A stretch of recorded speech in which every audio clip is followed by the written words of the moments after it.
to Italian America, Long Island. My name is Dave Anthony Setteducati. In today's show, we will get to know three members of the Sellaro Lodge. Our first profile is Mr. Benedetto Zangri, a man whose heart is as warm as the Italian sun. Next, we'll meet the lovely Paula Setteducati, my wife and a current trustee of the lodge. Finally, we'll get to know Mr. Larry Trotta, a past president. And in between there, I've got a special musical surprise for you. So let's get started and see what Mr. Ben Zangri has to say. My name is Benedetto Zangri. I was born in Palermo, Sicily. And I came to this country in 1956. The name of the ship was Roma. It was me, my mother, my father, my brother, my sister, my other sister, and another sister. It was 7 of us.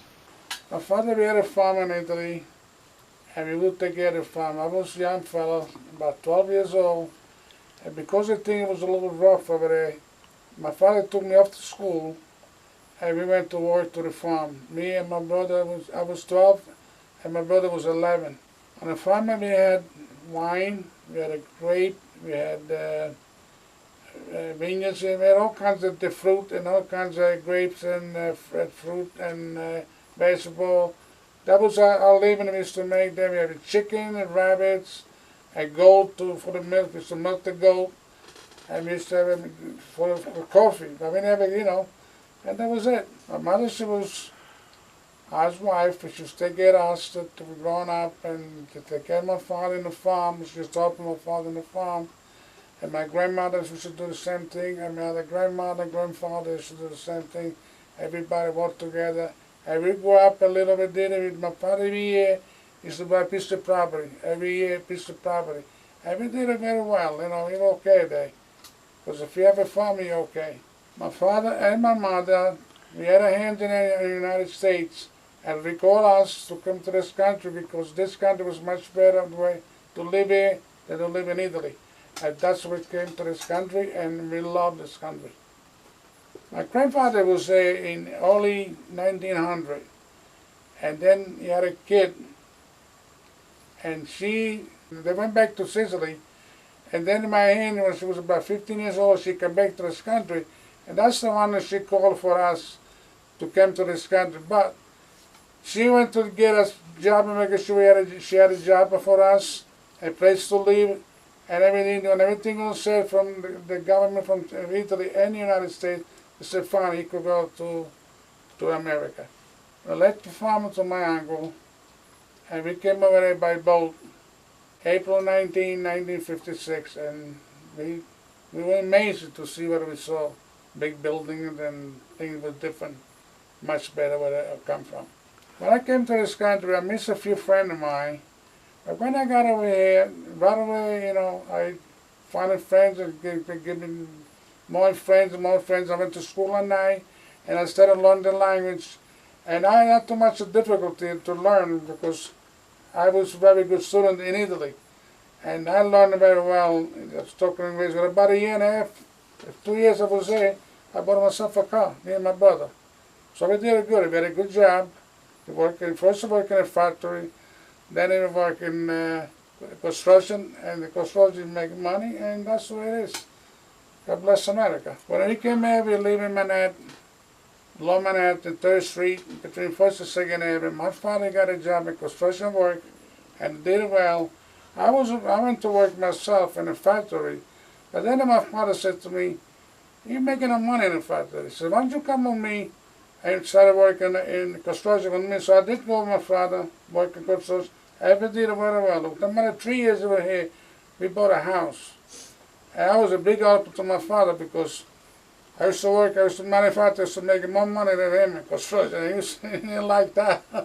One thing this country is that if you work, you get a job and you keep it going, it's much better than all country because over there you couldn't do that. And this country, if you're willing to work, you keep it going up and up and up and up. And you can beat that. Everybody's talking about it. A lot of people all over the world want to come to this country because of that. The only thing in Italy is the food. It's homemade stuff.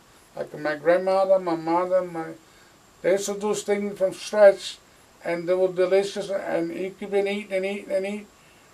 That's the only thing that was different between the United States and Italy. The food was different.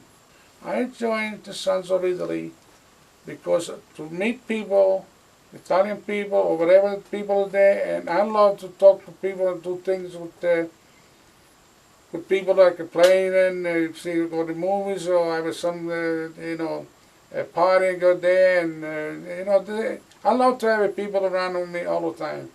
That's my nature, my family nature is the same way. We love people to come over the house and eat, or go over the house and eat, and do things together. As in the Sons of Italy, it's a great place to go because you learn so much about so many different things, from Italy, from the United States, or from different things, from from people that it's great. It can be tough. I met my wife in blind date, and then we stayed about 3 years. We got married, and I had my daughter.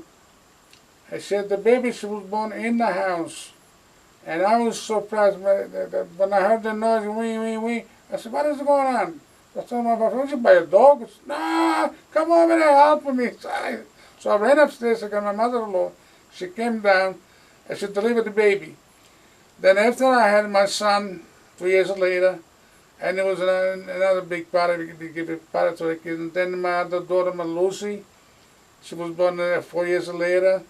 And we just keep it going, and then I work hard. Believe me, I work hard. I was to work 7 days a week if I have to do, especially when my kids started going to college.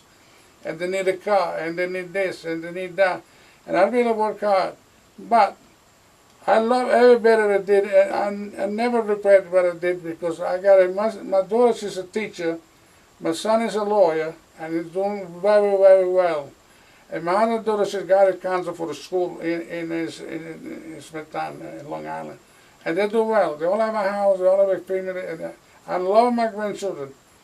I love my grandchildren, one better than the other. Except for my little one, I like the little one a little, I give a little more because they're younger. I worked in construction for 20 years, and construction is up and down. But I was lucky enough that I never lost a time. Maybe total in 20 years, maybe I lost 45 weeks. Then in 1976, the thing they got bad. So my brother-in-law was a bus driver in the city, in Astoria.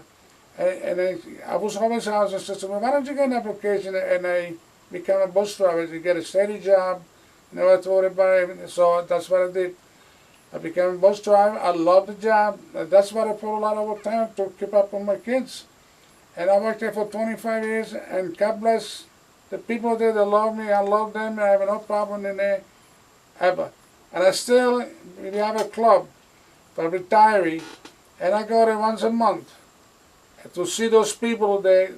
It's like a family. After so many years, you work with somebody, and you do things together. It becomes like, not everybody, but most of them, it's like a family. Some of them, it's like my part of my family, really. Up to now, I'm retired for 15 years. Up to now, I still call them and they call me. I got my youngest grandson is 12 years old. He went to Italian school there in Smithtown, Main Street, and he learned Italian. And I was crying when I was to see this little boy singing the Italian, for the flag. And I said, he knows how to sing, he knows the word and everything. I didn't even know. And since then, that kid is mine. That kid is mine. I love that kid. I love all of them, but it's a little bit more. Me, I love lamb for Easter. That's my favorite thing. For Christmas time, it's about 10 different kind of fish my wife makes. Bacala and all kinds of different fish. And my kids, they're so used to that. Every one of them, for Christmas Eve, they all come to my house. We eat, we drink, we open the gift, and we have a great time. And that's what it's all about family. That's what it's all about family. And I love them for that. Thank you, Ben. Now let's meet another member of our lodge. My name is Paula Setteducati. I was born in a hospital in Manhattan, but we lived in Brooklyn, New York. My heritage is, of course, Italian. My both grandparents were immigrants from Sicily I don't know too much about my father's parents, but I do know that my mother's parents immigrated from a small town in Sicily called Petrolina Soprana, and my grandfather, as many Italians men did, came over first in the early 1900s, and my grandmother came over a year or two afterwards with 4 children under the age of 7. Well, most of the traditions that we kept as an Italian household were, of course, centered around food for the holidays. So we had, I guess Christmas was the most important holiday, and my mother was an excellent cook, so we had a lot of delicacies: garduna, stuffed artichokes, spiedini, that was my favorite. Easter, of course, was always lamb, homemade ravioli, homemade manicotti. We ate very well.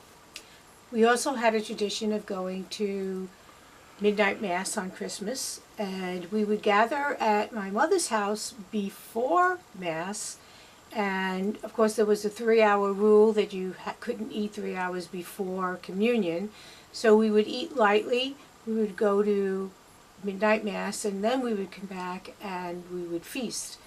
But one of the specialties around Christmas, and maybe for Easter too, was arancini. And my Aunt Margaret made the best arancini that I've ever tasted. And we really enjoyed that. So what are arancini? Because not many people know what that is. Arancini are rice balls, and it's made with a special kind of rice. It's the short grain rice, and they're about the size of a tennis ball, and inside is a little surprise. Inside is usually peas, a little bit of sauce. Some people put in chopped meat also, or could be chopped little mozzarella, and they're also and then you put the rice over it, and they're breaded as cutlets. Put them in egg, and then put breadcrumbs on it, and they're fried. And the only person I know that makes them besides my Aunt Margaret is Jerry Graham, and hers are delicious. Was a long time coming, but we finally made a trip to Italy about 3 or 4 years ago, and it was a wonderful trip. We started in Venice and we went all the way down to Sicily, and every city was beautiful. Rome was beautiful. We went to the Vatican. That was awesome. But when we went to Sicily, I really felt at home. It just warmed my heart to be there. And I think it was mostly the food. Of course, Italians always go back to the food. But there were foods there that I grew up with.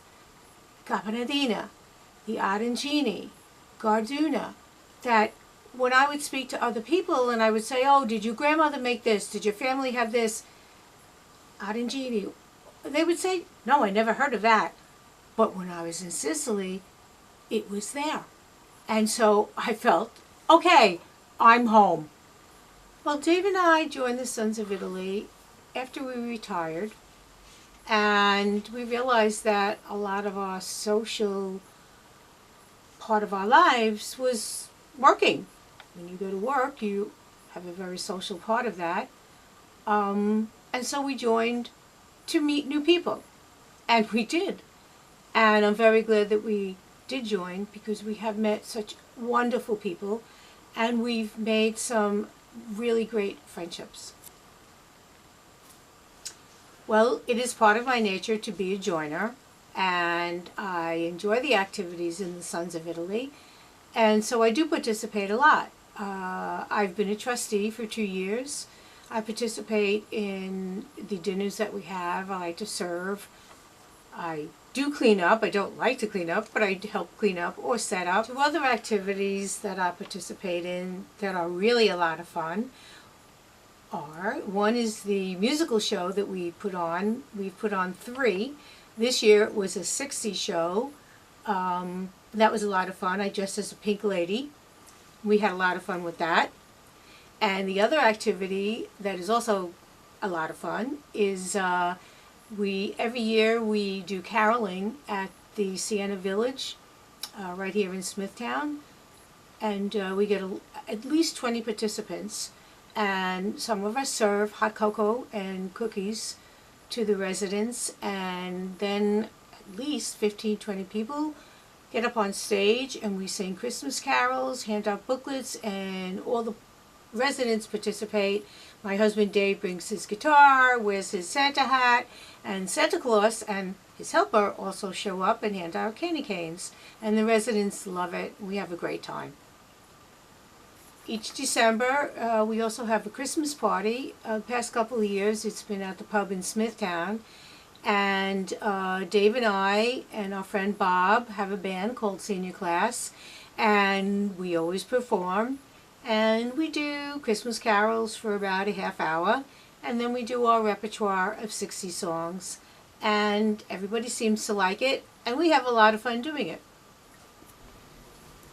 One other thing that I like about the Sons of Italy is learning about the different regions of Italy. For instance, one woman was talking about Bari. It's like, I never even heard of Bari. I guess that's the way you say it.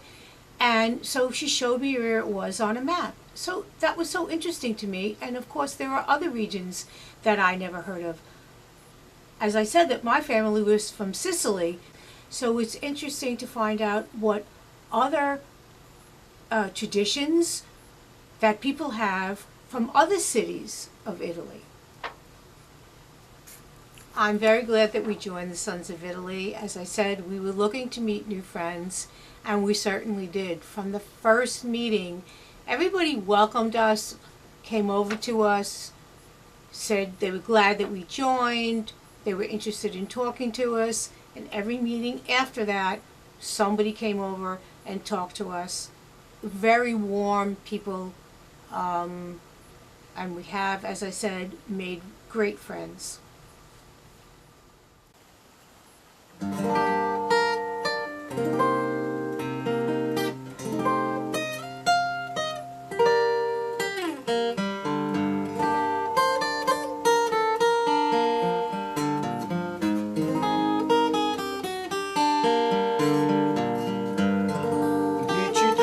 Sta compagna vostra, che io perduto sogno a fantasia, che penso sempre che tutta vita mia in ciò volesse dicere, ma non ci saggio dire.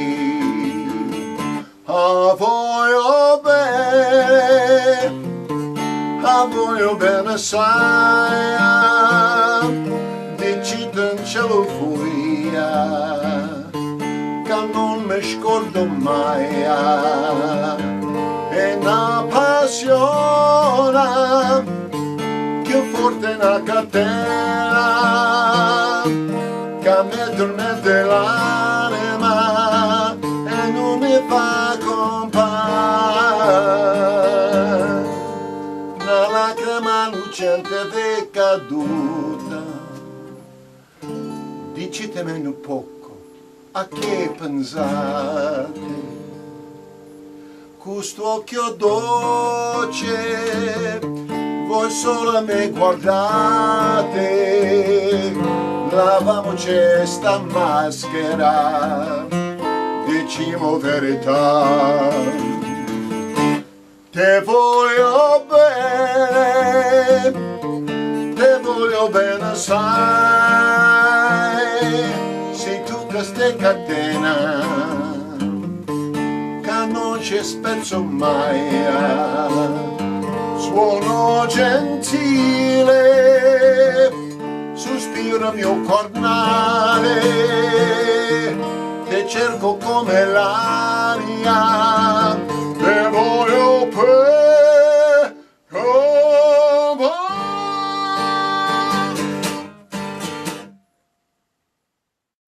Today we're going to profile Mr. Larry Trotta, who's one of the key players in the Sellaro Lodge. He's been with the Lodge since 1974, when it first began, and his contribution to the Lodge has been immense. So let's hear what Larry has to say. I'm Larry Trotta. I was born in Brooklyn, New York. I'm one of 10 children. My mother was born in Italy in the province of Abruzzi, and her parents naturally were born there and came here just around 1900. My father, he was American born. His parents came from Italy in the region of Calabria. The reason we got involved with the Sons of Italy was completely by accident. All my friends and social contacts were in the fire department. So when I decided to retire, I said to my wife, we got to do something. We can't be involved in the fire department anymore because we're out here and everybody else is scattered. Sons of Italy was starting in the infancy. They were recruiting members first, naturally.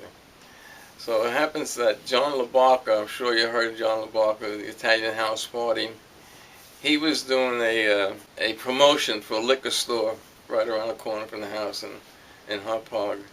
And we met him there, and he started talking about the Sons of Italy. But my good friend, Nick DiGregorio, who was pretty much one of the organizers, but he got me to join. Because we were looking for something with our own background. We wanted something that we can be attuned to recognize, the traits, the upbringing, the language, and so on and so forth, and the music, naturally. Nick got me the applications, and I don't regret it. 42 years is the best thing I ever did, other than getting married, naturally. Yeah. Well, when we first started, we had some over 200 some odd members, 270, 280, something like that. Right? Election time comes for officers. My friend Nick says, "Are you going to be an officer?" I says, "Why not?" So he says, "Okay." So I became a trustee. And I got interested in it. I liked it. I liked the people who were there. And we could see we had a lot in common. And naturally, I think one of the best things is the meeting the people. Because my horizons, as far as meeting people, wasn't as great as it is now. And since I joined the Sons of Italy. 20 years later, I became the president. I didn't want to be president, but my friend Nick, again, he says, "I think you should be president." Okay, we'll give it a shot. When we first started, we did, what we're doing right now. The Spaghetti Night, Columbus Day Parade, Memorial Day Parades. The scholarships was one of the first things we started. Not me personally at the time, but we started in the lodge. And my wife was very influential in getting this thing started, involved with the scholarships. My wife did the newsletter and the journal for over 20 years herself. Let's put it all together. The fundraisers, the charities, the baskets to the churches, we do that. And the normal social events. Went to work in St. John's Hospital at the time. My boss, Tony Scioli, I even got him to be a member of the lodge. I said, Tony, he says, why don't we do a medical screening? We had a couple of doctors who were members. I said, why don't we do that? He says, that's a good idea. So we did that. We got the two doctors to help us, and I did cardiograms. We got a couple of kids from the laboratory to do blood work, and the doctors would read the cardiograms, and we had a whole bunch of people. I can't remember how many, but we had lots and lots of people, and a lot of members from our lodge. And the doctor did pick up one person with a heart condition. He should be admitted. He should be admitted. And he was, and he did have a heart condition, and everything was fine. So time passes by. We went on this, the Villaggio, that's the name of it, up in the Catskills, the Villaggio, the resort. And we went up there as a group, and we went to sing a Nino Rosano. I said, Tony, I says, why don't we do a show? He said, what are you talking about? I said, let's get a show together.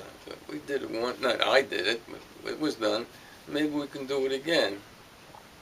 So we looked into it. We got in touch with this Nina Rosano. It's just, I couldn't arrange something. And we had the Nessaquake, and we had the show there. Had a great turnout. It was only $10 or $11 for a ticket. And that got the ball rolling of doing the shows every year. And I did that as the chairperson with the help of a lot of other people for 18 years. We did that. But I could never do that show without my wife. She did all the paperwork, all the little ins and outs. We did a lot of fundraisers, and all went to running the lodge, scholarships, the charities, and my wife used to run 4 trips a year to Atlantic City. They were sellouts, every one of them, and I don't know how many years we did that. She was always the chairperson, and my job was to get the bagels at 6 o'clock in the morning. That's it.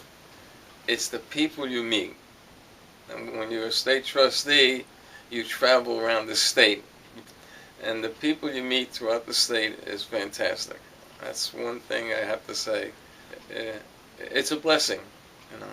And I can say I don't think my life would have been as fulfilled if I didn't meet all the great people throughout the state. Until this day, 40 years later, some of them are still around, and we see each other in different meetings and different. I would say just in the years that we've been here is a plus.